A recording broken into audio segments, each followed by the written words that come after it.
Assalamu alaikum wa rahmatullahi wa barakatuh. Welcome to Living in the West, a series of programs where we look into the lives of Muslims living in the West as a minority.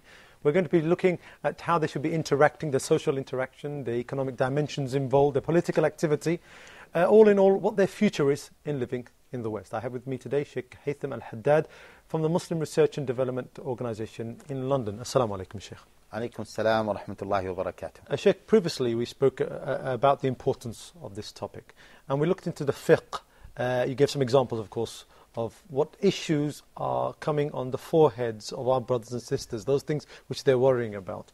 Could you just possibly, in a nutshell, give me an explanation, or a very concise explanation of what actual fiqh is itself? Bismillah ar-Rahman ar-Rahim, alhamdulillah, wa salatu wa salam ala rasulillah. Fiqh, in brief, is life. Mm-hmm. How to live is fiqh. From a technical point of view, fiqh is the group of rulings, okay, that govern the Muslim's life. Ahkam al-Muslim fi hayatihi. So that's why from a fiqhi point of view, from a technical point of view, they said that there are 5 main ahkam: obligation, prohibition, recommendation, dislikeness, and permissibility. So the different rulings that we are, as human beings, are involved in, okay, are considered to be the fiqh, al-ahkam al-shar'iyya. So as you can see, it is life. And comprises everything in our life. It includes everything in our life. How to eat is part of fiqh. Okay, how to get married is part of fiqh. How to interact with your neighbor. How to be involved in a political dimension. And here, Brother Jamil, it comes to my head, although I was not thinking of this issue, that many Muslims in the West, they don't deal with the issues facing Muslims in the West from a fiqh perspective. They think that fiqh is a static way. It is not a dynamic way of dealing with the contemporary issues.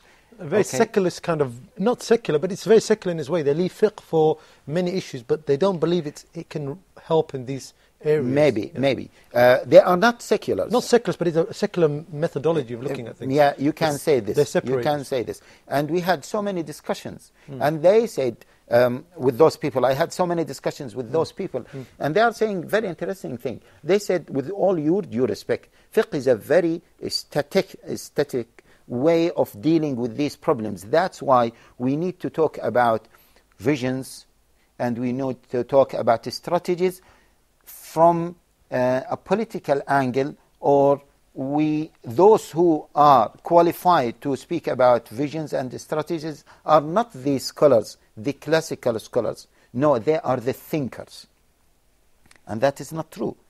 Because if we are talking about the political dimension, what does political dimension means? Means, should we be involved in the political life? Involvement means what? Means it's part of our actions. There's rules and regulations involved. Rules and regulations, part of our actions. All our actions are governed by what Allah Jalla wa Ala and His Messenger said, which means that it is part of fiqh. So we should put that in mind. Many people exclude fiqh from political dimension, social dimension, and in particular, they exclude fiqh or the technicalities of fiqh when they talk about Muslims living in the West. And like you said, the fiqh is derived from where, Sheikh? It's from the Quran and Sunnah, or is there any other sources available, especially nowadays? Of course, we don't want to expand on this issue, but fiqh, okay, is the result of the ijtihad applied on Quran and Sunnah. Means the main sources of fiqh is Quran, Sunnah, and the consensus of scholars. Now, from a fiqh point of view, from a technical point of view, there is what can be known as static fiqh and a dynamic fiqh. Both are considered to be fiqh, both of them. Sharia is not a static way. Sharia is not a pure dynamic way. Sharia, in altogether, is a dynamic way, but it has some fixed rules that cannot be changed with we are living in the West, whether we are living in a Muslim country, etc. And in the meantime, there are certain angles or there are certain parts of Sharia that are dynamic.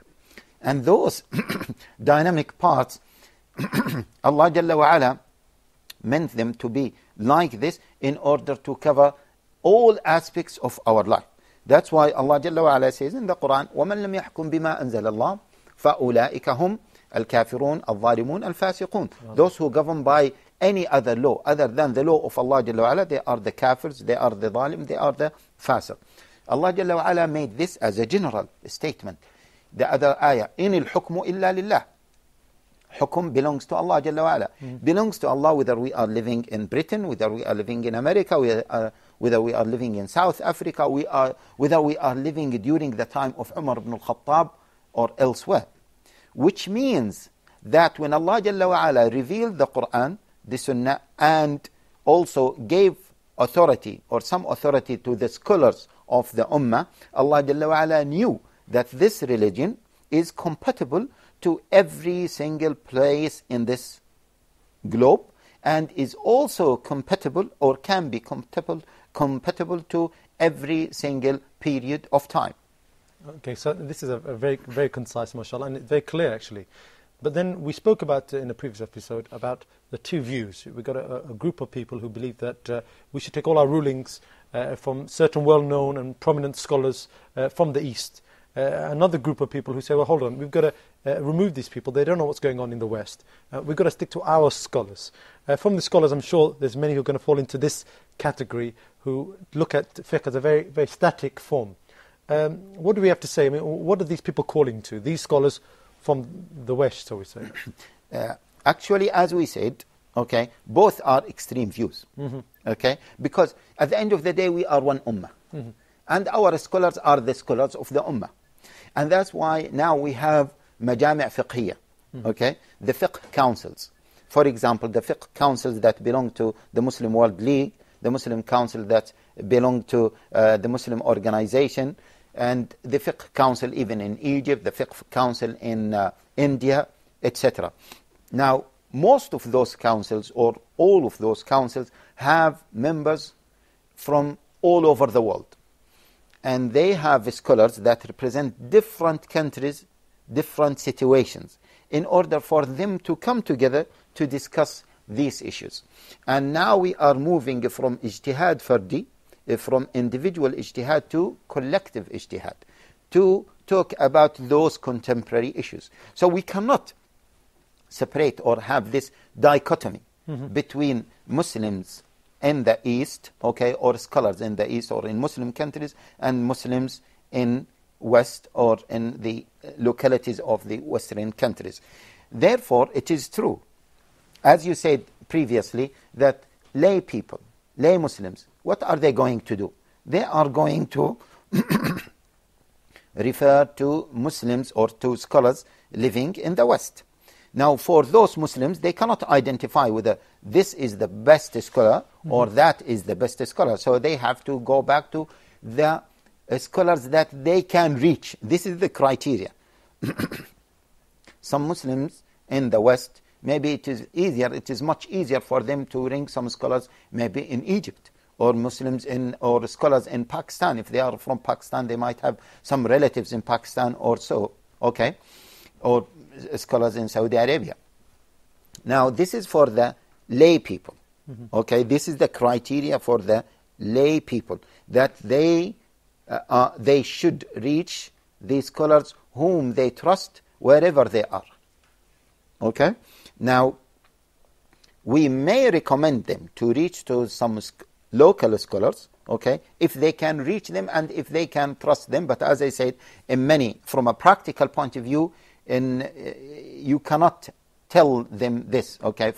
And sometimes they say, well, as we said, it is much easier for me to ring someone from abroad.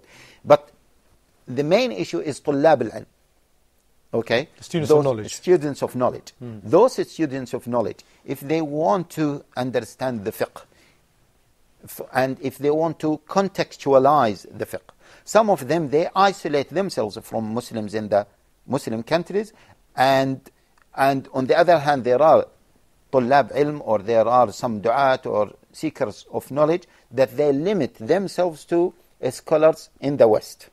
And as we said, neither this nor that is true, is the Islamic stance.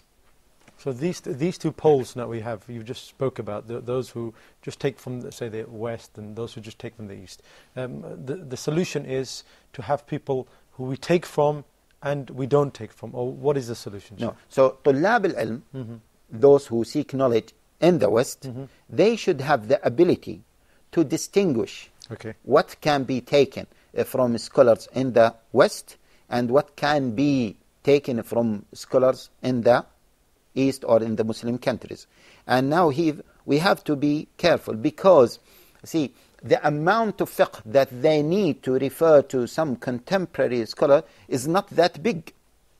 Is not that big. Sometimes we exaggerate. We think that all our situations are unique situations and different situations. That's why we have to refer to local scholars. No. In many circumstances, even without referring to scholars in the Muslim countries or in the East, what we are facing in the West have been discussed in the books of fiqh, in the classical books of fiqh. This is one of the problems. So we should not really exaggerate on this This matter. is one of the problems that some of the scholars from the West that we see, is that they totally object to anything from previous scholars, and they come with something totally new, something totally unheard of. This phenomenon has just started recently. Is it something which has been through history, or is it, like I said, something recent? No, this is a unique situation for these days, okay? In these days. And it has not been before, because Allah Jalla wa Ala gave authority to scholars. Allah Jalla wa Ala says, فَاسْأَلُوا أَهْلَ الذِّكْرِ إِن كُنْتُمْ لَا تَعْلَمُونَ. Ask the people of knowledge, the people of dhikr, if you don't know. Allah Jalla wa Ala, in the ayah of Surah An-Nisa, Allah Jalla wa Ala gave authority for وَمَن يَتَّبِعْ غَيْرَ سَبِيلِ الْمُؤْمِنِينَ, the one who follows a sabil or a path other than the path taken by the believers. And who are the main representatives of the believers? The scholars.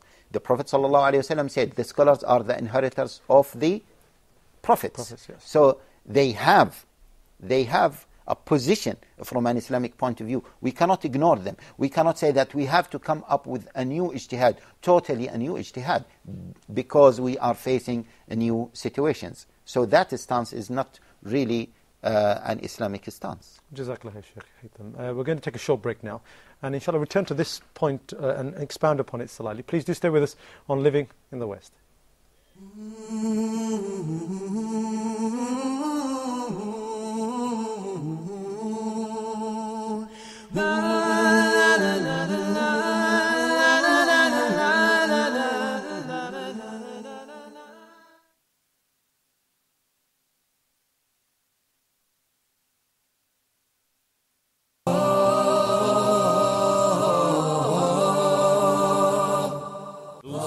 Love Allah subhanahu wa ta'ala, for those who worship Allah subhanahu wa ta'ala alone, for those who want to enter the Jannah, the paradise that Allah subhanahu wa ta'ala created for the believers. And that's why we need to learn and we need to get to know what Allah subhanahu wa ta'ala wants from us, so that we submit ourselves to the orders of Allah. And this is knowledge that we need to learn.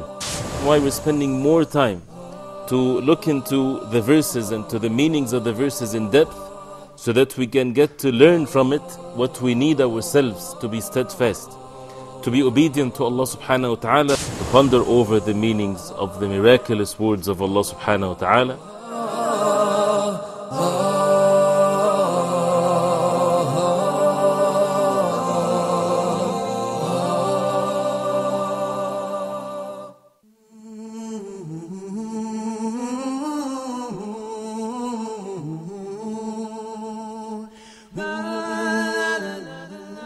Assalamu alaikum wa rahmatullahi wa barakatuh. Welcome back to Living in the West. Sheikh, just before the break, we spoke about the two groups of people who interpret fiqh and how to go about it. We have a certain number of people who go to scholars in the West. We have a certain number of people who say, look, we've got to only take from scholars in the East. Now then we have those people which, like you said, are the prominent, are the students of knowledge, how they should be interpreting the fiqh. The people, or should we say the scholars from the West, Sheikh, seems to be a bit of a problem here. They're getting attacked on a regular basis because some of their opinions are very, very strange, and like you said just before the break, are very new, something not seen in history, in the Muslim history. Give us some more examples, Sheikh. Why are they coming up with rulings such as this, Sheikh? Okay. Bismillah ar-Rahman ar-Rahim. See, a scholar, he should say what he believes that as the truth. He should not follow the opinions of the people. Okay? And here I would like to mention that it is true that Sufyan al-Thawri, he said, إنما الفقه رخصة okay, من عالم والتشديد يحسنه كل أحد. That the real fiqh is to give what? رخصة means permissibility. Okay? From a alim, from a scholar. Means a rukhsa, what he meant is a rukhsa or permissibility based on the Quran and Sunnah and the legacy. Not, and he said, fiqh is not to be very strict, because being strict means, say, haram, don't do it, is something that everyone can quote or everyone can do. Now, this statement of Sufyan, many people have interpreted in a way, okay, that I doubt that Sufyan meant it. Who do you mean? We're talking about Sufyan al-Thawri. Who are we talking about here, Sheikh? Just to give some explanation. Who is this person that they're referring to? Yeah, okay. Sufyan al-Thawri is one of the Atba' al-Tabi'in. He is one of the great scholars, okay? He died in the beginning of the 2nd century of Hijrah. And he is the Sheikh of Imam al-Bukhari. He is a Sheikh of Imam Ahmad. He is a foundation. Yes. Okay. So now, from this statement, many people said, well, we can go for the easy opinions. We can compromise, okay, our fiqh, because Sufyan al-Thawri said this, and many other scholars said this. And they also quote the hadith of Aisha radiallahu ta'ala anha, that when the Prophet sallallahu alayhi wa sallam is giving two choices, the Prophet sallallahu alayhi wa sallam would choose the easy one, provided that it is not haram. And they forget to mention or to emphasize that Aisha said what? Provided that it is not haram. That's right. فَإِذَا كَانَ حَرَامًا كَانَ أَبْعَدَ النَّاسِ مِنْهُ. If it is haram, then the Prophet sallallahu alayhi wa sallam would be, okay, distance or the very far, okay, person from this haram. So, from this angle, what we are trying to say is that this stance that many Muslims or some Muslims and some Muslim scholars have been taking, okay, is not really a founded stance. And here we have to be careful. And maybe we elaborate on this point. We have to be careful because now in the West, for example, and in the East, they are talking about modernity. What does modernity mean? Modernity means the legislation changes based on the situation. This is, in a nutshell, what modernity means. The situation, the legislation, okay, it changes based on the changes of the situation. Now, from an Islamic point of view, okay, we hold a different stance. We should correct the situation based on what? The rulings that Allah Jalla wa Ala revealed. We should not change the rulings based on the situation. Okay? Otherwise, Islam will end up, okay, in a situation similar to where Christianity ended up with. Now, Christianity, the contemporary Christianity, is totally different from what? The previous Christianity. Even from ideological, theological point of view, Christianity now is totally different.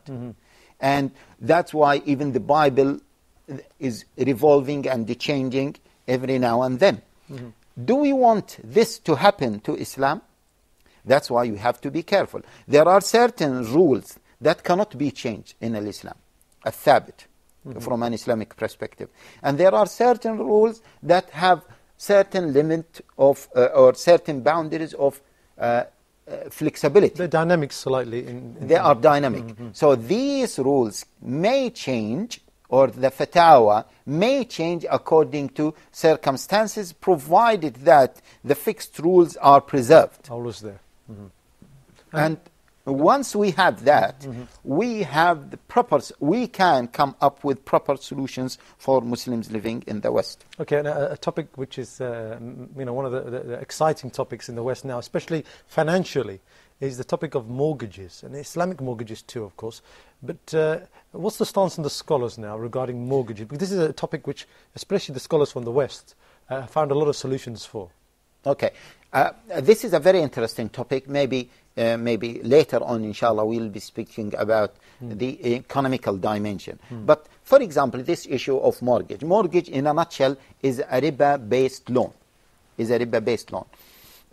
People in the West, what do? They go to the banks, and the banks lend them a lump sum amount of money. And provided that this amount of money is used to buy a certain property, and that property will be under a mortgage agreement, means under a rahn, collateral agreement, means that this property is under the collateral agreement of by the bank, which means that the bank can repossess this property if the client fails to pay the mortgage. Now, this is clearly a riba-based system. Some scholars in the West allow this kind of transaction because of what? Because of necessity. Now, and they also say that Muslims in the West are facing a different situation, a unique situation. And because of this, we should give them some concessions. But here, there is a question. Who said that this is a solution?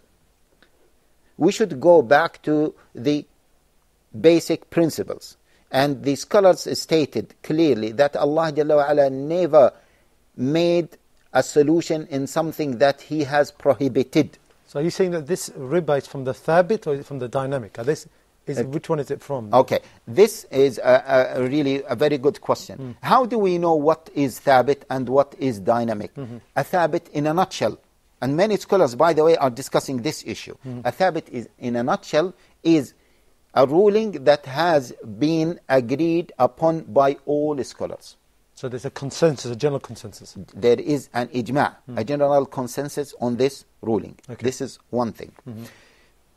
Of course, once we talk about consensus, this consensus is based on a proof, a direct or an indirect textual proof from the Quran and Sunnah. Yes. The second thing is that this ruling is not based on a custom or something that is dynamic. So, the illah or the legal reason behind this ruling is not something that is changing based on time and place. If these conditions are met, then this is a fixed ruling. Now, even these fixed rulings, sometimes because of an extreme necessity, these rulings may change on a temporary basis. And that's why the scholar says, الضرورة تقدر بقدرها. الضرورة should be limited according to the real necessity. Means if this real necessity came to an end, then the concession must come to an end. And that's why the scholars, they said we should differentiate between a fatwa and ahkam in the way we present these fatawa or these rulings. How? We should clearly mention to the people that this is a fatwa because of this situation, because of this necessity. And this is not a general ruling. And we should refer people to fear Allah Jalla wa Ala and to apply, that they should observe this qaida, means they should witness themselves, and whenever the situation or the necessity ends, then they should leave this concession by themselves, and they don't need to ask a scholar whether the concession has to come to an end or not. So automatically anything that doesn't fall into these two conditions goes into the dynamic, does it? Generally speaking, it may go to the dynamic part. So this mortgage, if we can go back to it, it's been taken as dynamic now by some of the scholars, are you saying? It has been taken as a dynamic. That's why they say, well, it is allowed to use mortgage in order to acquire your property. apart from that, we have to ask, is this haram thing a solution? Can a haram be a solution? Very good question, yes. Okay? And you know the credit crunch and the financial crisis that has happened recently. Throughout the What world, is throughout the world. What is the main reason for that credit crunch? It's The lending, riba-based yes, riba-based system. system, yeah. Okay? So, if we are contributing towards the problem by claiming that it is a solution, how non-Muslims are going to look to our Islamic economical system? They are going to take it as a mockery. Because they say, well, you claim that Islam provides solutions for humanity. And you are saying that this riba-based system can be used in certain circumstances, and on the other hand, you are saying riba is the source of the problem. How can we understand this kind of dichotomy between what some people are saying and what other people are saying? Okay, well, Jazakallah Shaykh Haitham, I think you've clarified for us there these two camps and even the students of knowledge. In the next episode of Living in the West, we're going to go a bit more deeper about the permissibility about living in the West. What is it that encompasses the Muslims living in the West, and what rulings are going to be going towards them? I leave you with Assalamu alaikum wa rahmatullahi wa barakatuh.